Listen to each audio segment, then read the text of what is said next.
Kita akan membahas 7 duka Santa Perawan Maria.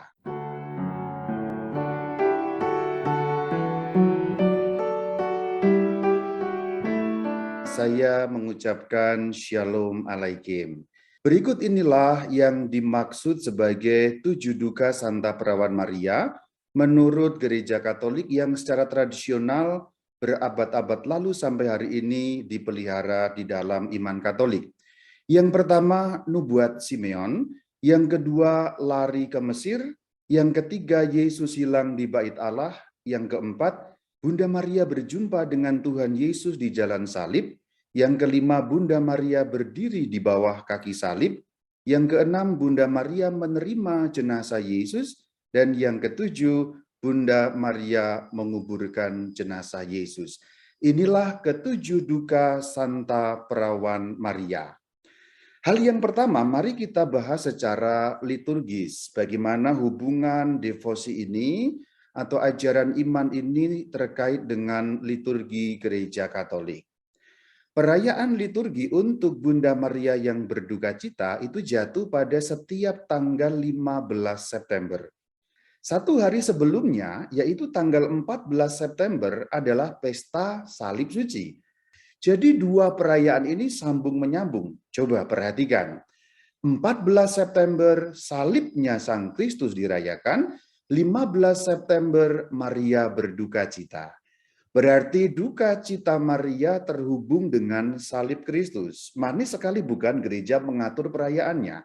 Jadi perayaan yang berturut-turut ini menunjukkan bahwa duka cita Santa Perawan Maria sangat terkait dengan salib Kristus.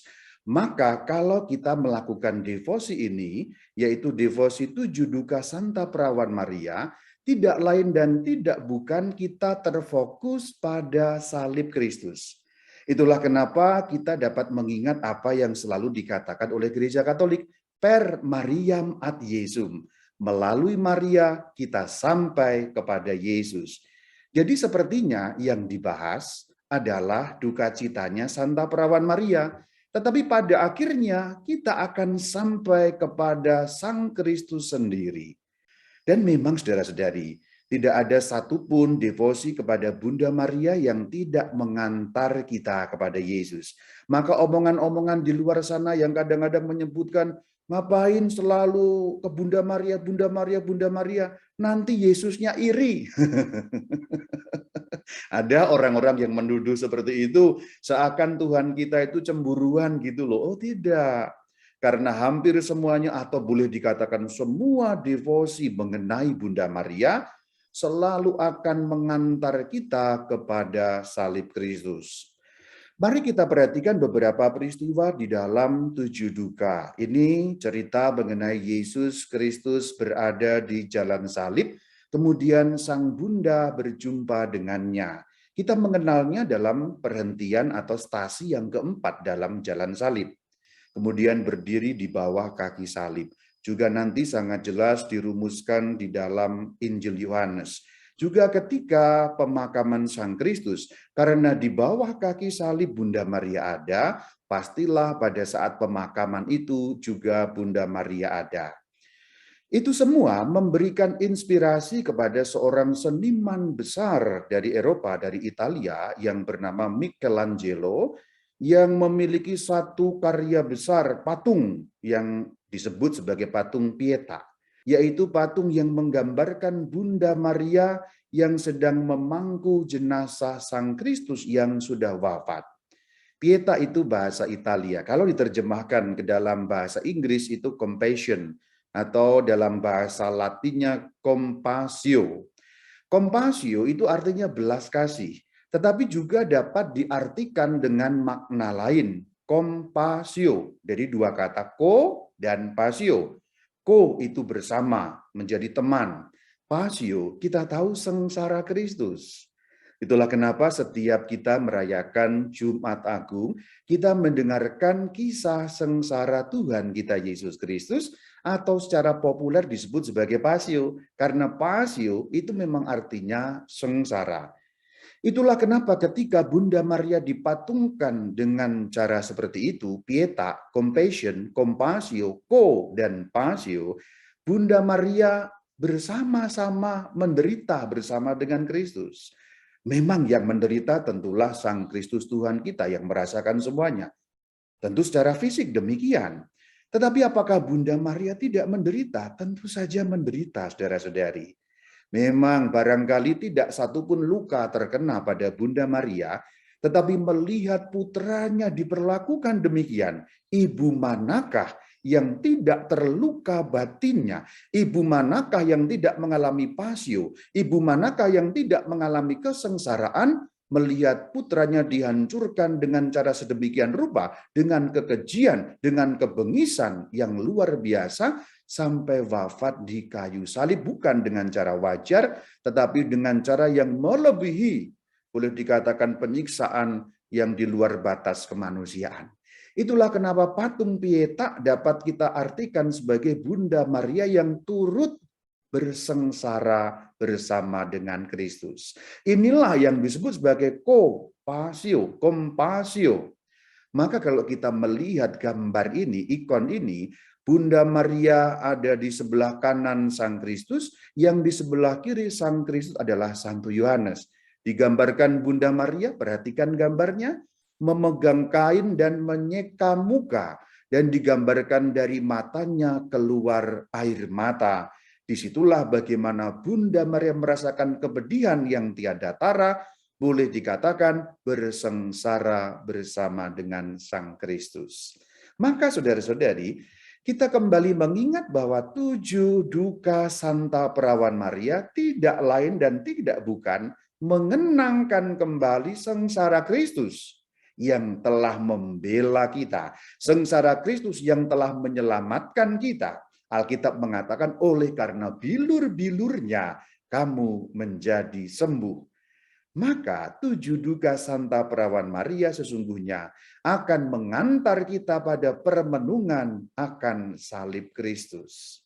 Itu hal pertama yang dapat kita uraikan kalau kita melihat bagaimana urutan dalam liturginya. 14 September Pesta Salib Suci, 15 September perayaan Bunda Maria yang berduka cita. Hubungannya sangat erat. Itulah kenapa gereja menempatkan 2 perayaan itu berurutan, karena satu dengan yang lain tidak dapat dipisahkan. 7 duka Santa Perawan Maria hanya dapat dipahami kalau kita memandang salib Kristus, atau kalau kita memandang salib Kristus, kita mengingat 7 duka Santa Perawan Maria.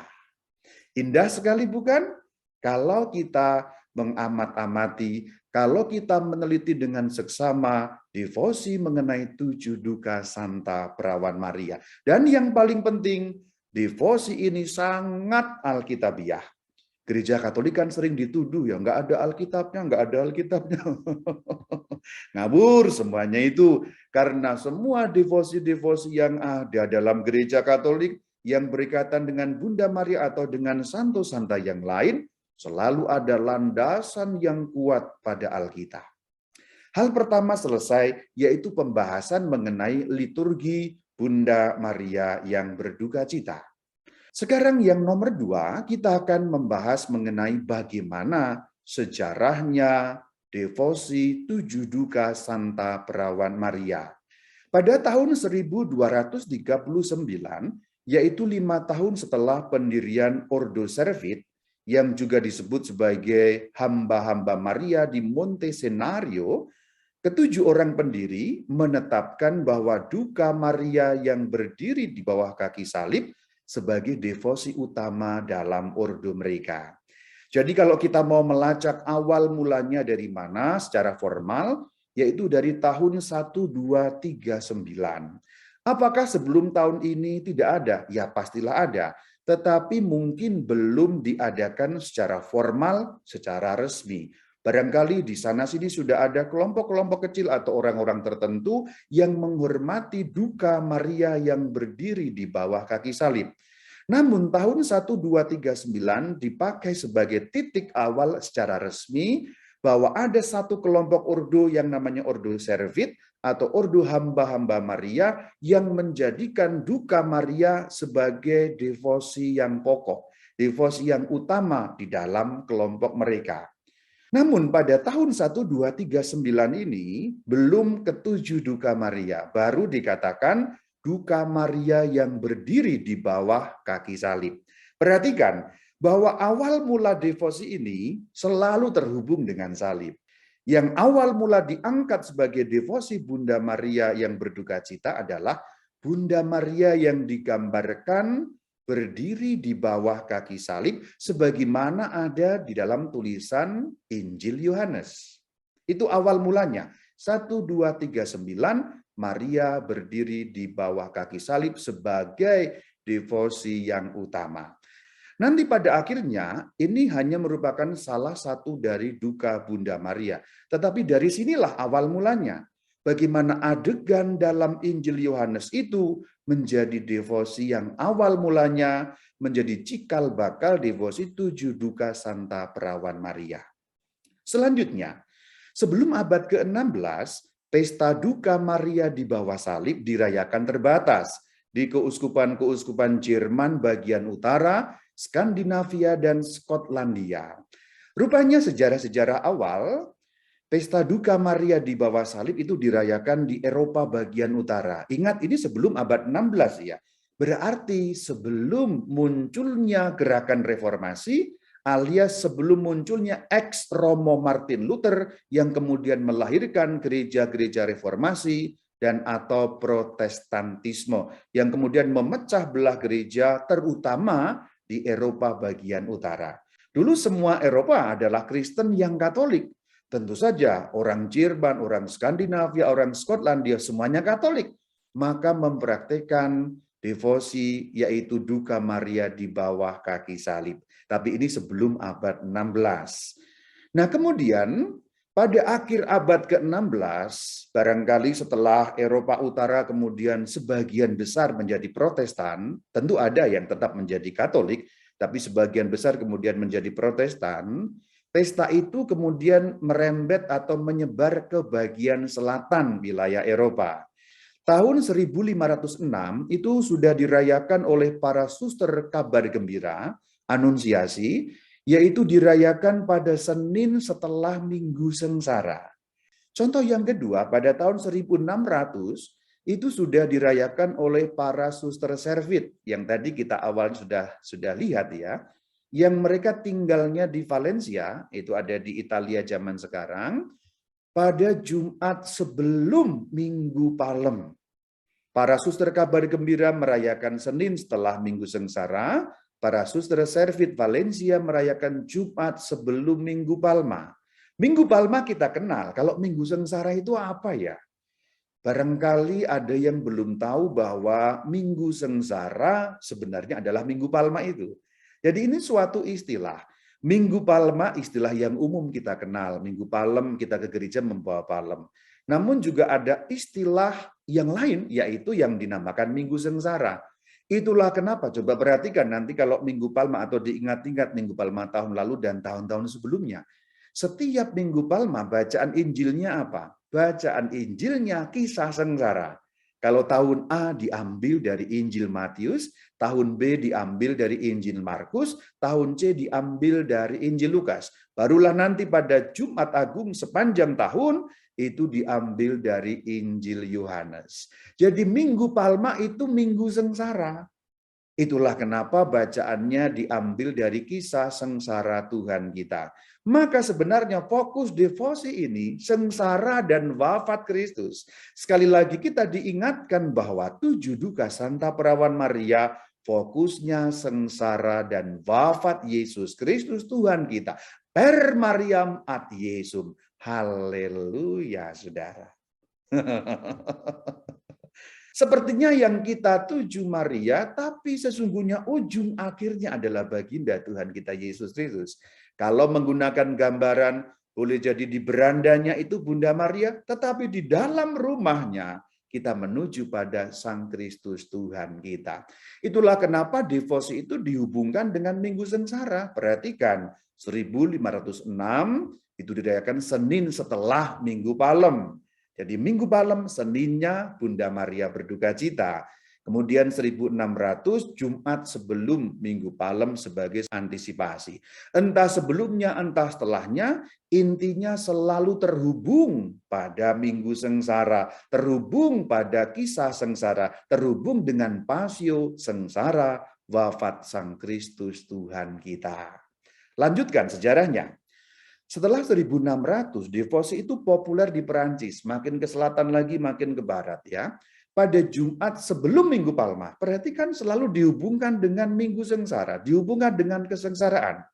Selanjutnya pesta itu diberlakukan bagi seluruh kekaisaran Jerman pada 1674. Waktu itu belum bentuk negara-negara republik seperti sekarang, masih bentuk kerajaan-kerajaan dan kekaisaran di wilayah Eropa sana. Pada 1668, pesta itu mulai dirayakan oleh para Servit pada 15 September dengan fokus devosi pada 7 duka Santa Perawan Maria. Jadi inilah awal mulanya dirayakan pada tanggal 15 September, yaitu pada tahun 1668. Untuk pertama kalinya, 7 duka Santa Perawan Maria dirayakan dalam liturgi oleh para Servit, yaitu hamba-hamba Maria. Ini mengingatkan kita pada zaman sekarang, dan itu terus lestari sampai hari ini. Gereja Katolik Latin merayakan perayaan wajib Santa Perawan Maria yang berduka cita setiap 15 September, sebagaimana sudah kita lihat dari bagian awal tadi. Nah, kemudian oleh Bapak Suci diresmikan bagi seluruh gereja, yaitu pada tanggal 22 April 1727 dengan sebuah dekret, Sri Paus Benediktus ke-13 memperluas pesta itu bagi seluruh gereja Latin dengan nama Septem Dolorem Beate Maria Virginis, atau dalam bahasa Indonesia diterjemahkan 7 duka Santa Perawan Maria. Septem Dolorum Beate Maria Virginis, 7 duka Santa Perawan Maria.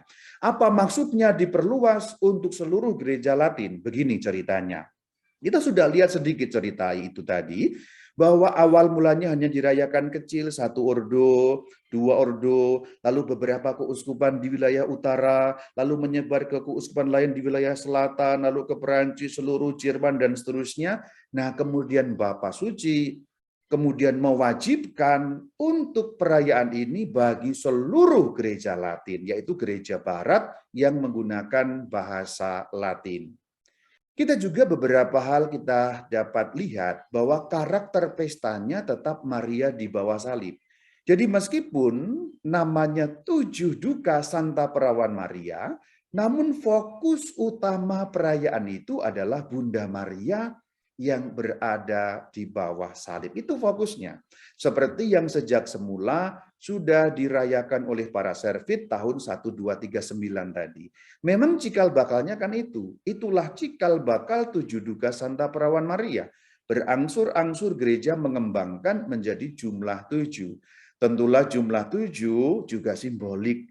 Alkitab kalau menyebut angka 7 itu angka sempurna, maka hari berjumlah 7, karya Allah sempurna. 7 duka Santa Perawan Maria akan menggambarkan dukanya sempurna. Dukanya sempurna bersama dengan Sang Kristus, maka disebut sebagai co-pasio, sengsara bersama dengan Sang Kristus. Nah, mulai tahun 1727 itu dalam setiap misa dan ofisi itu dinyanyikan sebuah lagu yang berjudul Stabat Mater. Itu merupakan karya yang sangat tradisional dari tahun 1300-an, tepatnya 1306, oleh Jacopone da Todi. Itu seorang dari Italia yang menulis dalam bahasa Latin suatu madah atau suatu nyanyian kidung yang berjudul Stabat Mater. Stabat Mater Dolorosa, dan seterusnya. Lagunya macam-macam, tapi yang tradisional kira-kira seperti itu, yang umumnya kita pakai sebagai lagu kalau kita melakukan jalan salib. Na na na na na na na na na na na na na na na na. Nyanyian itu secara tradisional dihubungkan dengan Bunda Maria. Tetapi kita menggunakannya untuk jalan salib. Itu menegaskan apa? Sekali lagi, 7 duka Santa Maria terhubung dengan salib Kristus. Per Mariam ad Yesum. Haleluya, saudara.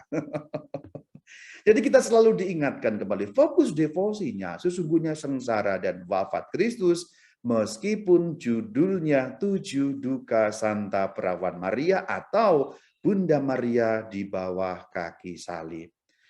Maka kalau kita melihat kembali sejarahnya, 2 tanggal atau 2 tahun yang penting dapat kita kutip, meskipun ada beberapa tahun yang penting-penting tadi, tapi kalau kita lihat ringkasannya demikian. Berawal secara resmi 1239 dengan devosi Santa Perawan Maria di bawah kaki salib. Kemudian 15 September 1668 dimulailah satu rumusan yang lebih formal, 7 Duka Santa Perawan Maria, meskipun titik utamanya adalah Maria yang di bawah kaki salib. Tetapi ingat, salibnya salib Kristus, maka devosi ini mengantar kita pada Yesus Kristus Tuhan kita. Haleluya, saudara.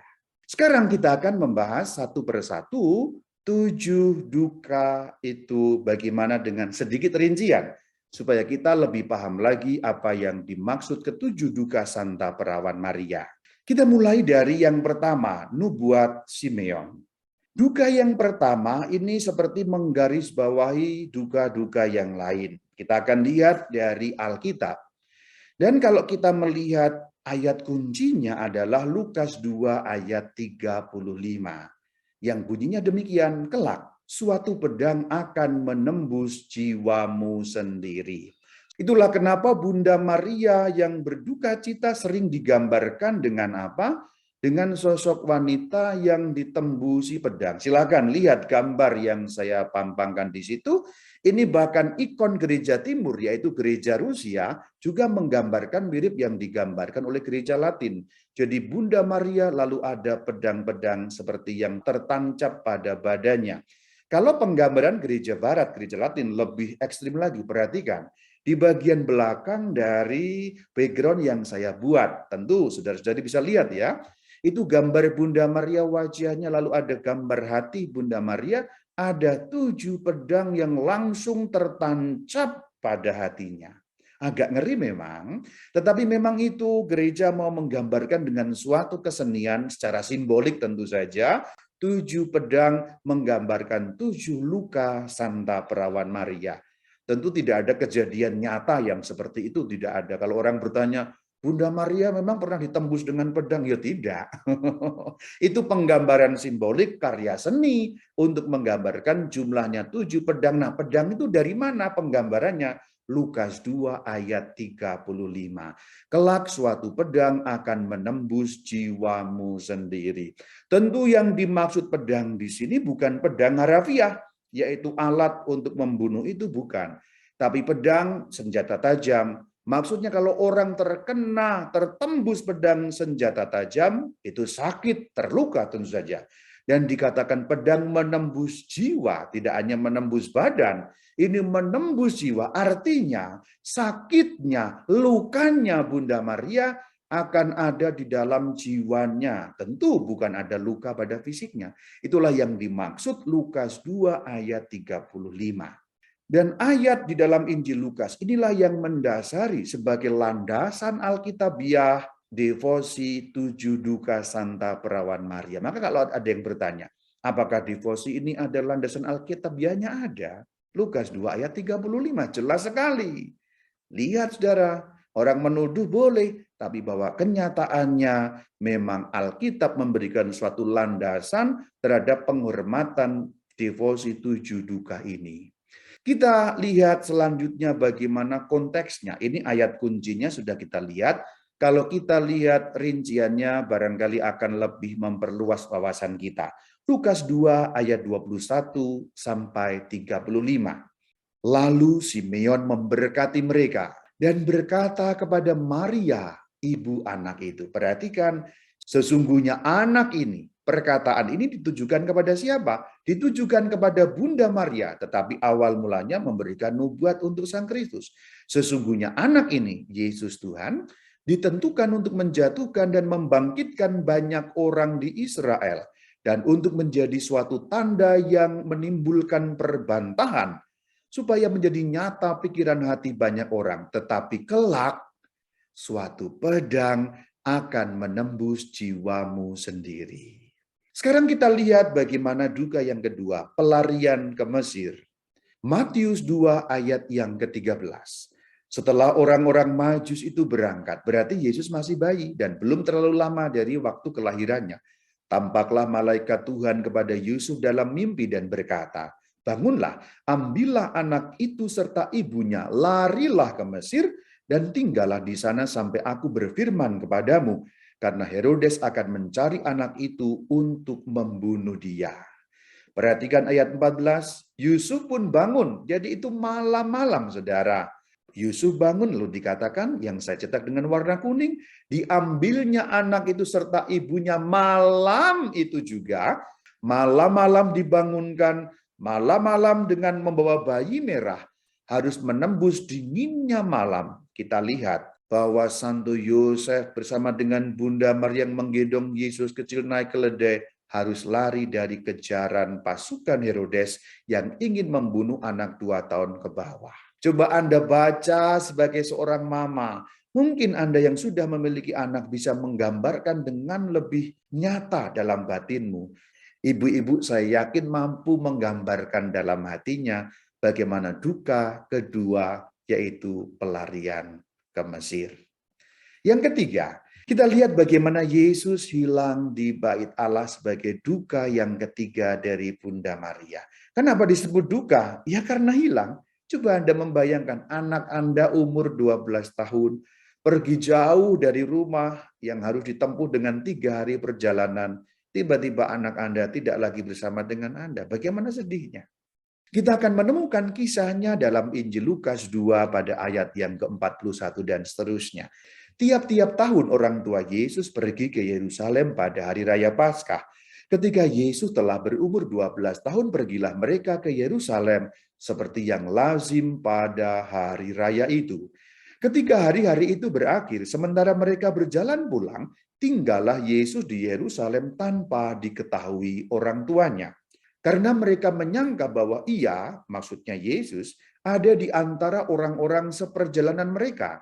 Berjalanlah mereka sehari perjalanan jauhnya, lalu mencari dia di antara kaum keluarga dan kenalan mereka.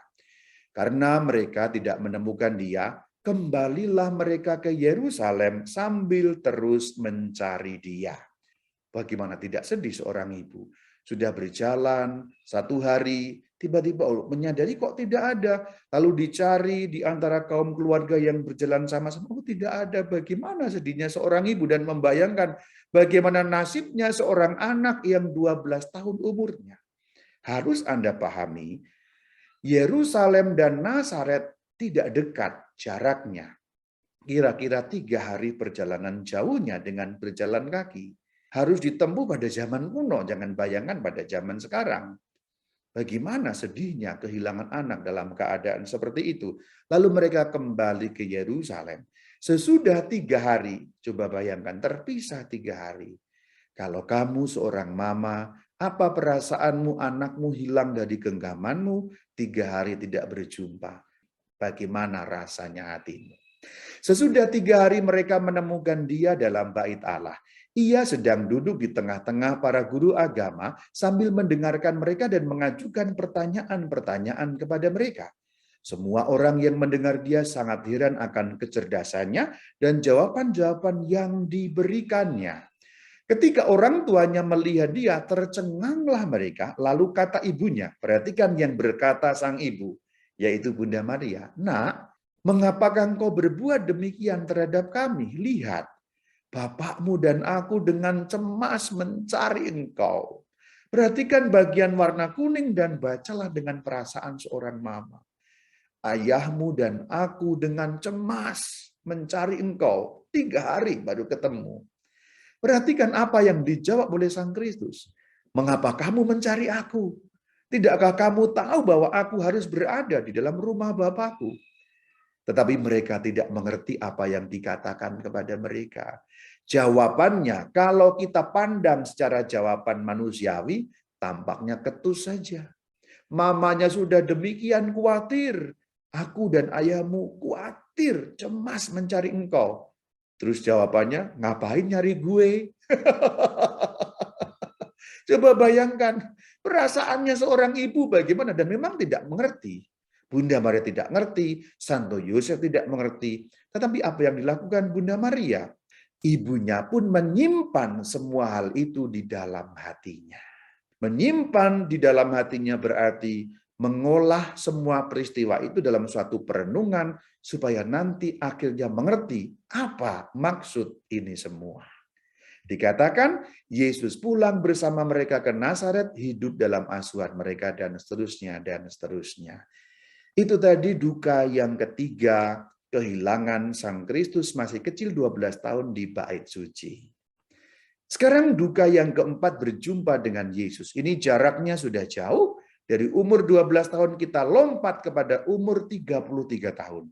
Yaitu ketika Sang Kristus menjelang akhir hidupnya pada saat menjalani jalan salib.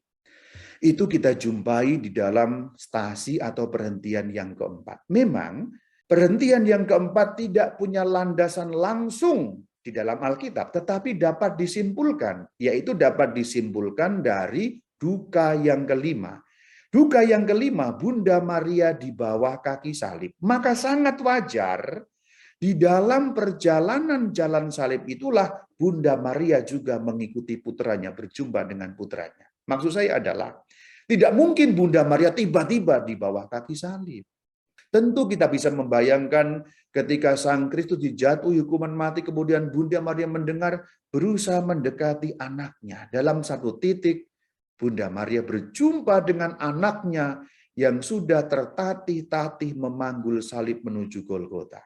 Jadi memang duka yang keempat tidak punya ayat dalam Alkitab, tetapi bisa disimpulkan dari duka yang kelima.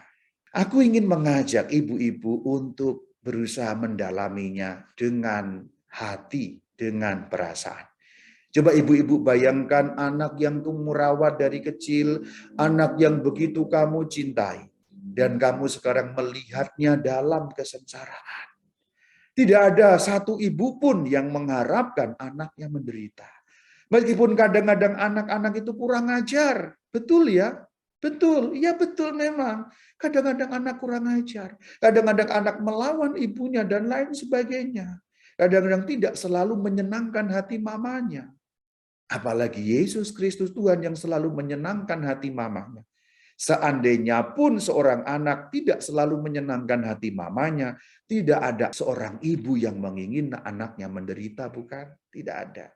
Perhatikan, memanggul salib penuh dengan luka-luka di sana-sini yang telah dicambuk, wajah yang tergores dan mungkin penuh dengan luka yang akibat terjatuh, dengan mahkota duri yang darah berceceran di mana-mana, dipermalukan, ditendang, ditampar oleh para prajurit, mungkin dihujat dan dimaki-maki di jalan. Bagaimana perasaan seorang ibu menjumpai anaknya diperlakukan dengan cara demikian, sementara dia seorang wanita yang tidak mungkin berbuat apa-apa melawan perkasanya para prajurit, orang-orang yang ganas menyiksa. Duka cita bukan? Yuk kita beralih ke duka cita yang nomor 5, yaitu Bunda Maria yang di bawah kaki salib, yang sejak awal mula inilah fokus dari devosi ini, Bunda Maria di bawah kaki salib. Ikonnya sudah kita lihat, sekarang kita lihat lagi. Bunda Maria digambarkan memegang sapu tangan, kemudian digambarkan dari matanya keluar air mata. Di bawah kaki salib Yesus bersama dengan Santo Yohanes, yaitu Yohanes Rasul atau Yohanes penulis Injil. Karena Yohanes sendiri yang di sana, dia dapat menggambarkan ceritanya dan ia tuliskan dalam Injilnya, Yohanes 19 ayat 25, 26, 27. Mari kita baca bersama-sama. Dekat salib Yesus berdiri ibunya dan saudara ibunya, Maria, istri Klopas dan Maria Magdalena. Ketika Yesus melihat ibunya dan murid yang dikasihinya di sampingnya, berkatalah ia kepada ibunya, "Ibu, inilah anakmu." Murid yang dikasihinya yang dimaksud adalah Yohanes penulis Injil. Adegan-adegan ini kita dengar setiap kali Jumat Agung. Jadi setiap kali Jumat Agung kita merenungkan sengsara Kristus, kita juga ingat bundanya yang menderita. Lagunya merintih sekali, bukan?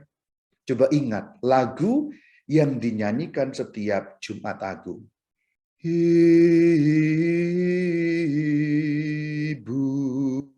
inilah anakmu. Bagaimana tidak berduka seorang ibu? Coba Anda membaca dengan perasaan, membaca Injil ini dengan hati, dan bayangkan engkau ibu yang ada dalam sosok Maria itu. Betapa hancur dan berduka hatimu, bukan? Ayat 27.